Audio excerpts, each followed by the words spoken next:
இன்று மாற்றத்தின் நாள். மாற்றம் உண்டு.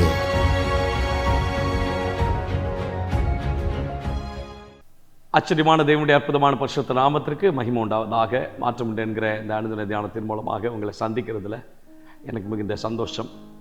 ஆண்டவர் உங்களோடு கூட இருந்து நடத்தி வருகிற நம்முடைய ஆச்சரியமான பாதைகளுக்காக கர்த்தரை நான் ஸ்தோத்திரிக்கிறேன். ஆண்டவர் உங்களோடு கூட இருந்து அற்புதமாய், ஆச்சரியமாய், மேன்மையாய், மகிமையாக உன்னதமான தேவன் தம்முடைய ஆச்சரியமான தம்முடைய கரத்தினாலே உங்களை நடத்தட்டும் என்று இயேசுவின் நாமத்தில் ஜெபிக்கிறேன்.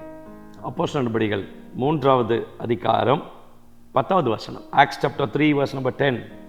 தேவாலயத்தின் அலங்கார வாசலண்டையிலே பிச்சை கேட்க உட்கார்ந்திருந்தவன் இவன்தான் என்று அறிந்து அவனுக்கு சம்பவித்ததை குறித்து மிகவும் ஆச்சரியப்பட்டு பிரமித்தார்கள். And recognized him as the one who sat at the beautiful gate of the temple asking for alms, and they were filled with wonder and amazement at what had happened to him. அலங்கார வாசலிலே பிச்சை கேட்டுக் கொண்டிருக்கிறான். பேதுருவும் யோவானும் வருகிறார்கள். வெள்ளியும் பொண்ணும் என்னிடத்தில் இல்லை, என்னிடத்தில் உள்ளதை உனக்கு தருகிறேன். கரத்தை பிடித்து தூக்கி விடுகிறார்கள். அவன் தன்னுடைய முடமான சூழ்நிலையிலிருந்து அவன் சுகம் பெறுகிறான். அது பரிசுத்த ஆவியானவர் எப்படி எழுதி வைக்கிறார். அவனுடைய கால்களும் கரடுகளும் பலன் கொண்டது. அவன் குதித்தெழுந்து நின்று நடந்தான்.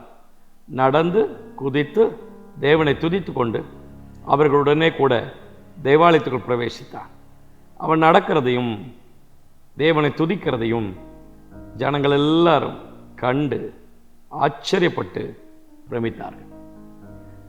பரிசுத்த ஆவியானவர் இன்றைக்கு உங்கள் வாழ்க்கையில் ஒரு காரியத்தை சொல்ல விரும்புகிறார்.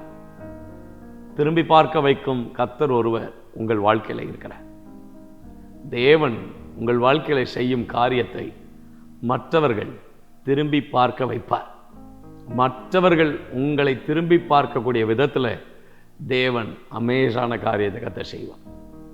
இதுவரைக்கும் பார்த்த பார்வை அல்ல, இது எப்படி நடந்தது, இது இவ்வளவு ஆச்சரியமாக இருக்கிறது, இது இவ்வளவு பயங்கரமாக இருக்கிறது என்று மற்றவர்கள் தேவன் நம்முடைய வாழ்க்கையில செய்கிற காரியத்தை கேள்விப்பட்டோ கண்ணார கண்டோ அவர்கள் தேவனை மகிமைப்படுத்துவதற்கும் தேவனை துதிப்பதற்கும் ஆண்டவருடைய நாமத்தை நம் மூலமாய் பிரஸ்தாபப்படுத்துவதற்கும் உங்களை திரும்பி பார்க்க வைக்கும் தேவன் ஒருவர் இன்றைக்கு உங்களுக்கு கரம் பிடித்து வாக்கு பண்ணுகிறார்.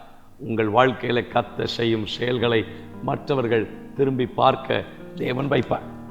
1 ராஜாக்கள்ல நாம் வாசிக்கிறோம் 4வது அதிகாரத்தில் தேவன் சாலமோனுக்கு மிகுதியான ஞானத்தையும் புத்தியையும் கடற்கரை மணலத்தனையான மனோவிருத்தியையும் கற்றுக் கொடுத்தார்.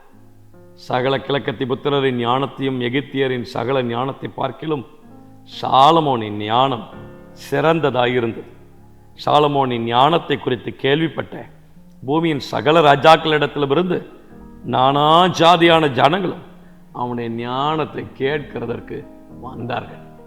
என்னப்பா இது, இதுவரைக்கும் கண்டிராத, இதுவரைக்கும் அனுபவித்திராத, கேள்விப்பட்டிராத ஒரு பெரிய ஞானமுள்ள ஒரு மனிதன் இருக்கிறானாமே, அவன் செய்கிற காரியங்கள் மனோவிருத்தியாக இருக்கிறதாமே என்று சாலமோனுடைய ஞானத்தை பார்த்து மெச்சிக்கொள்வதற்கு அநேகர் திரும்பி பார்க்கக்கூடிய விதத்தில் கர்த்தர் காரியங்களை செய்தார்.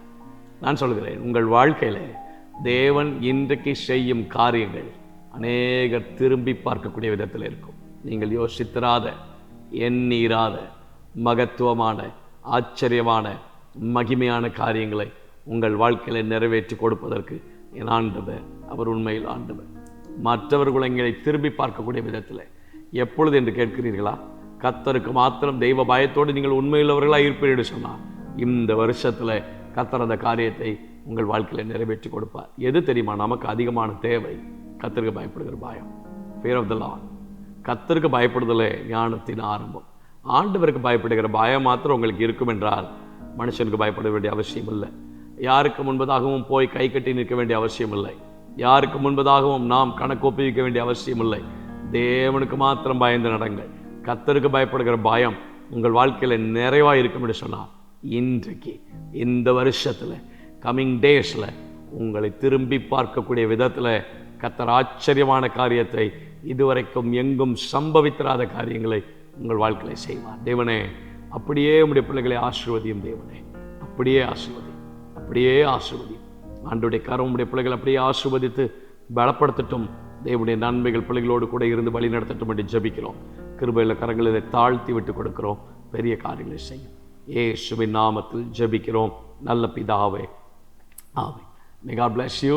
God will be with you. தைரியமாக இருங்க, சோர்ந்து போகாதீங்க. உங்களுக்காக தொடர்ந்து ஜெபம் பண்ணுறோம். God bless you.